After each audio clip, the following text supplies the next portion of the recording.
ID கம்பெனிகள் நிறைந்த OMR சாலையில் மழைநீர் தேங்கியிருக்கிறது. இது பற்றிய தகவல்களோடு நமது செய்தியாளர் பாலாஜி இணைந்திருக்கிறார். பாலாஜி, OMR சாலையினுடைய நிலை எப்படி இருக்கிறது? தொடர்ந்து கனமழை பெய்து வரக்கூடிய சூழல்ல குறிப்பாக இன்று காலை முதலே சென்னையில் பெரும்பாலாக மழை என்பது அதிகமாக இருந்தக்கூடிய சூழ்நிலையில் ஓஎம்ஆர் சாலையை பொறுத்தவரை இன்று காலை முதலே தாழ்வாக இருக்கக்கூடிய பகுதிகளில் தண்ணீர் தேக்கம் என்பது தேங்க தொடங்கியது.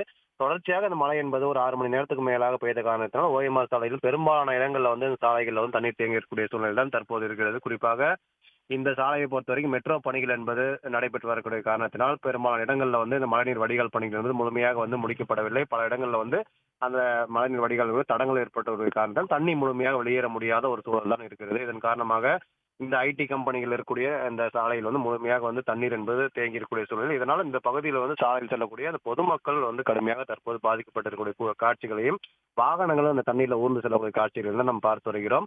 மழைநீர் வடிகால் பணிகள் இந்த பாதிப்பால் இந்த தண்ணீரை வெளியேற்றுவதற்காக மாநகராட்சி தரப்பிலிருந்து தற்போது மின் மோட்டார்கள் அதிக அளவில் இந்த பகுதியில் கொண்டு வரப்பட்டு அந்த தண்ணீரை வெளியேற்றும் பணியிலும் தற்போது மாநகராட்சி அதிகாரிகள் தரப்பிலிருந்து முழுமையான அந்த பணியை ஈடுபட்டு வருகிறார்கள். விவரங்களுக்கு நன்றி பாலாஜி. உடனுக்குடன் செய்திகளை தெரிந்து கொள்ள சன் நியூஸ் பெல் ஐகானை கிளிக் பண்ணுங்க.